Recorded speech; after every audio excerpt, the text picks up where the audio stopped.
দুনিয়াতে এক ব্যক্তি এই হাসরের বিচার কেমনে হইব এটা দেখাই দিছে। কোন ব্যক্তি দেখাইতে পারে না, দেখায় সব আল্লাহ। এইরকম একটা ঘটনা পবিত্র কোরআনেতে রয়। একটা ঘটনা না তো বাবা, অনেক ঘটনা। মুসলমানের জাতির পিতাকে ইব্রাহিম খলিল। সেই ইব্রাহিম খলিল বলছিল, আল্লাহ তুমি হাসরের মাঠে আবার সব মানুষগুলি জিন্দা করবা, বিচার করবা। এটা শুনছি, তুমি কেমনে করবা? মানুষ তো পয়সা কইলে মাটির সাথে মিশা যাইব, মাছে খাইব, কুমিরে খাইব, বাঘে খাইব, শিয়াল কুত্তায় খাইব, ব্যাগ খাইয়া শেষ করে ফেলাইব। এগুলোর আবার তুমি বিচার করবা কেমনে? তাকে জিন্দা করবা কেমনে? আল্লাহ কইছিল তুই বিশ্বাস করস না? কয় বিশ্বাস করি আল্লাহ। তাহলে জিজ্ঞাসা করস কেন?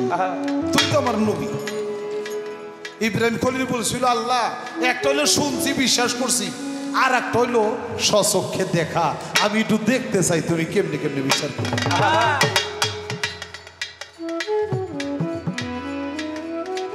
আমি একটু স্বচক্ষে দেখতে চাই। তখন আল্লাহ তাআলা বলছিল, ইব্রাহিম ময়ূর, কুকুর, কাক, কবুতর এই 4টা পাখি তুই পাল, লালন পালন কর। 4টা পাখিরে কিছুদিন পোষছে, পোষ মানছে। দেখেন না, গরুরে ডাক দেয়, নাম রাখে ধলা, কালা, পাহাড়, লাল মিয়া। আবার কুকুর পালে, তাও নাম রাখে এ কালু, এরকম নাম রাখে না মানুষ? বিড়ালেরও নাম রাখে। পোষ মাইনে গেলে যার যার নাম ধরে ডাক দিলে দূরে থাকলেও দৌড়ে মানুষের মতো, বাচ্চার মতো কাছে আসে। তো ইব্রাহিম খলিল 4টা পাখিরে লালন পালন করছে, পোষ মানছে। এখন ডাক দিলে সবাই দৌড়ে চলে আসে। ময়ূর, ময়ূর দৌড়ে চলে আসে। কুকুর আসে, কাক, কবুতর যার নাম কয় এই দৌড়ে আসে। কয় তোর খুব পোষ মানছে? কয় হ্যাঁ। কয় 4 ডরে জবাই কর। করছে জবাই। জবাই করার পরে কয় মাংসটারে টুকরা টুকরা কর। টুকরা টুকরা করছে। কয় পরগুলি রে ভাজে ফালাইছে।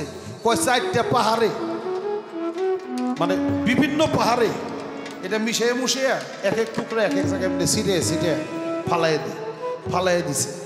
ফালাই দেওয়ার পরে কয় আল্লাহ দেখলাম তো, কয় এবার তুই ডাক দে, ওরে আমার কবুতর আমার কাছে আয়। যখন ইব্রাহিম খলিল ডাক দিছে, কবুতর তুই আমার কাছে আয়। কবুতরের অংশ বিশেষ সব জেন্দা হয়ে গেছে, অঙ্গ প্রত্যঙ্গ জেন্দা হইয়া এক টুকরা মাংস লাফাইতে লাফাইলে আসতেছে। এই পাহাড় থেকে এই পাহাড় থেকে এই পাহাড়ের মাথা, ওই পাহাড়ে পাও, ওই জায়গায় গোস্ত, ওই জায়গায় পর, সব কিছু একাত্র হইয়া একটা আগের মতো তাজা কবুতর হইয়া ইব্রাহিম খলিলের সামনে দাঁড়াইছে। এবার ময়ূর করে ডাক দে, আবার ময়ূর করে ডাক দিছে। তাই একই কাক, কবুতর, কুকুর যখন কয়ে ডাক দিছে সবগুলো একাত্র হইয়া 4টা জেন্দ হয়ে দাঁড়াইছে। আল্লাহ বলে, ইব্রাহিম তুই সামান্য কিছুদিন পাইলে, তুই সৃষ্টিও করস নাই, সামান্য কিছুদিন পাইলে পোষ মানাইছাস, এটারে ভাজাইয়া মাংসগুলিরে বিভিন্ন জায়গায় ফালাই দিছাস। সব জায়গা থেকে একাত্র হইয়া তোর কাছে, তোর সামনে যেমন দাঁড়াইছে, আমি সমস্ত সৃষ্টিগুলিরে সৃষ্টি করছি। আমি হইলাম স্রষ্টা, সমস্ত মানুষ আমার সৃষ্টি। তাই আমি ওদেরকে এত ভালোবাসি, আমি যখন ডাক দিব তখন প্রত্যেকটা অঙ্গ প্রত্যঙ্গে একাত্র হইয়া হাসরের মাঠে এইরকম আমার সামনে দাঁড়াইব। জোরে জোরে বলি সুবহানাল্লাহ। মুসা নবীর আমলেও দেখাইছিল, ঈসা নবীর আমলেও দেখাইছিল, বিভিন্ন ঘটনা। এইভাবে করবে বিচার আল্লাহ রাব্বানা। বর্তমানে যে এজলাসে বিচার হয় এইটাও হাসরের নমুনা।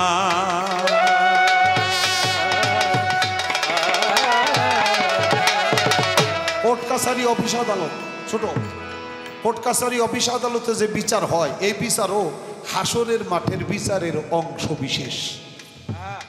যদি কেউ ন্যায় বিচার করে, এটাও বিচারের, হাসরের বিচারের অংশ বিশেষ। আমার বলা কওয়া শেষ, আর তো কথা নাই। আমাদের মেয়র সাহেব বৃদ্ধাশ্রম বানাইছে শনিবারে পাই। এখন বৃদ্ধাশ্রম এটা মানুষের কল্যাণের জন্য, কিন্তু বৃদ্ধাশ্রমটা হইল কেন? মানুষের কল্যাণের জন্যই করছে, কিন্তু এটা করলো কেন? কবে প্রয়োজন পড়ল? ছোটবেলায় স্কুলে গেছেন, স্কুলে যাওয়ার সময় মুরব্বীর পায়ে হাত দিয়ে সালাম করে গেছেন না? আমি গেছি। আমার মাকে, আমার বাবাকে, আমার দাদিকে, দাদাকে চোখে দেখার ভাগ্য হয় নাই। পাড়া প্রতিবেশীর যারা মুরব্বী তাকেও সালাম করছি। বেশি তো লেখাপড়া করতে পারি নাই, খালি প্রাইমারি স্কুলে কয়দিন গেছিলাম। প্রাইমারি স্কুলেই যাওয়া, ওইখানেই শেষ। ভাগ্যার জুটে নাই, গরিব মানুষ,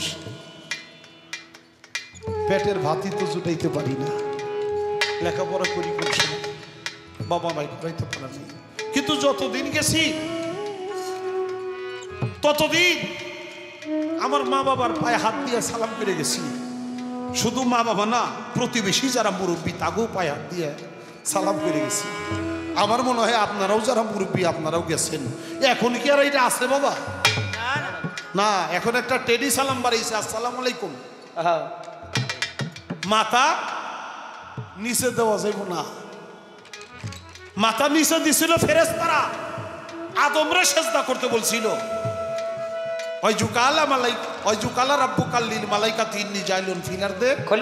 খলিফা, আল্লাহর খলিফা হলো আদম। ফেরেশতাকে কইছিল তোমরা সেজদা করো, সেজদা করছিল। আর মুকরম আবেদ ৭০,০০০ ফেরেশতার মাস্টার, হে কয় আল্লাহ ছাড়া মাথা নোয়ান যাব না। মাথাটা খাড়া রাখছে, সোজা রাখছে, নিচা জায়গায় পানি জমে, এই কামটা করে নাই।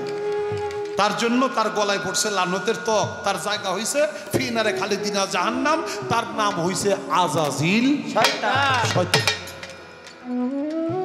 ফেরেশতাদের পদস্খলন ঘটে নাই, কারণ তারা আদমরে সেজদা করছে। এই দুনিয়ার মানুষেরা যতদিন পর্যন্ত মা বাবা, উস্তাদ, গুরু, পীর মুর্শিদের পায় মাথা নত করতে ছিল, জানছিল, এর বিরুদ্ধে কোনো ফতোয়া তৈরি হয় নাই, ততদিন পর্যন্ত এই বাংলার জমিনে কোনো বৃদ্ধাশ্রম তৈরি হয় নাই।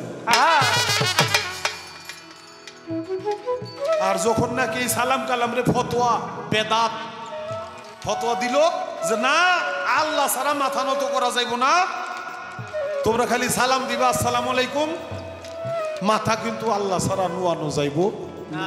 এই কাজটা যখনই নাকি উঠে গেছে, তখনই এ দেশে বৃদ্ধাশ্রমের প্রয়োজন পড়ে গেছে। মা বাবার পায়ে যারা মাথা নত করে, মা বাবার প্রতি তাদের মহব্বত, শ্রদ্ধা, ভক্তি যতটুকু তার ঘরের সন্তানেরা তারাও দেখে আমার দাদার পায়ে ভক্তি করে, আমার দাদির পায়ে সালাম করে আমার মা বাবায়, তাইলে ওইটা দেখে আমাকেও শিখুন লাগবো। তারাও সালামটা শিখে, তাহলে মা বাবার প্রতি যে দরদ মহব্বতটা থাকে, তাহলে আর এ দেশে বৃদ্ধাশ্রমের প্রয়োজন পড়ে না।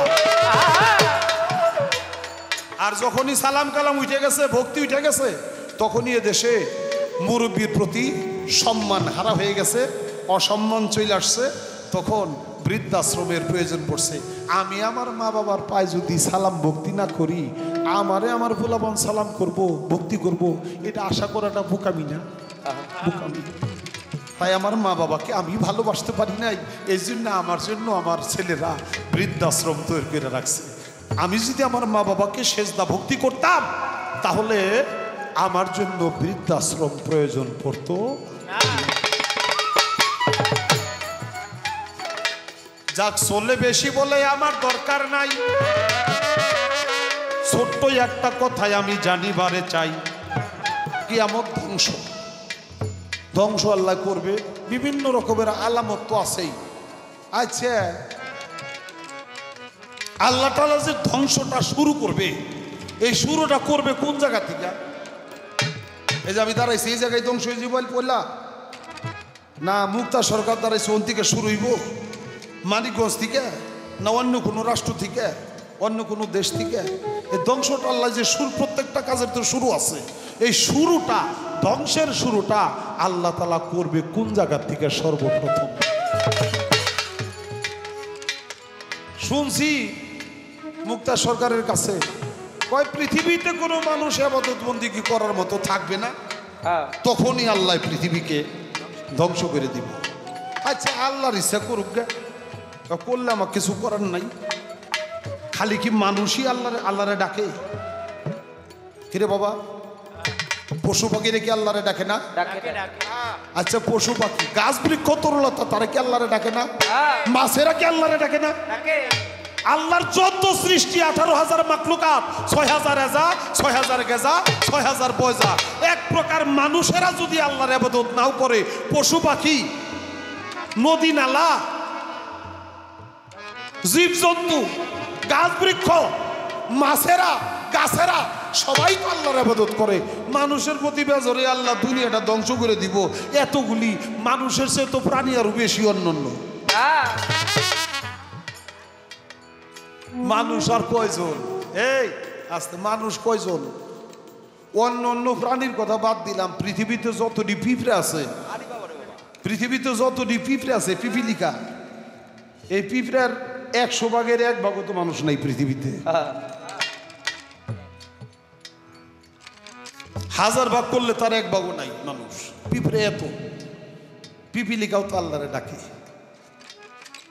পশু পাখিরাও আল্লাহরে ডাকে।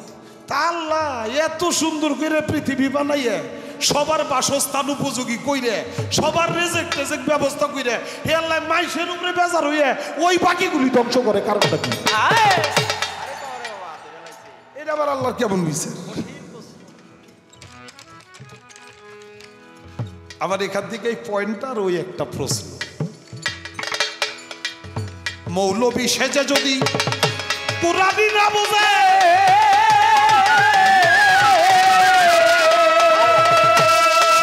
মৌলবী তোমার আসিবে না কাজে, হইয়া আলেম সাজিলে জালেম, তুমি সাজিয়া আলেম হইলে জালেম, লানতের ত্বক পরিবে গলায়, সেজেছ যে পরিবে সাত,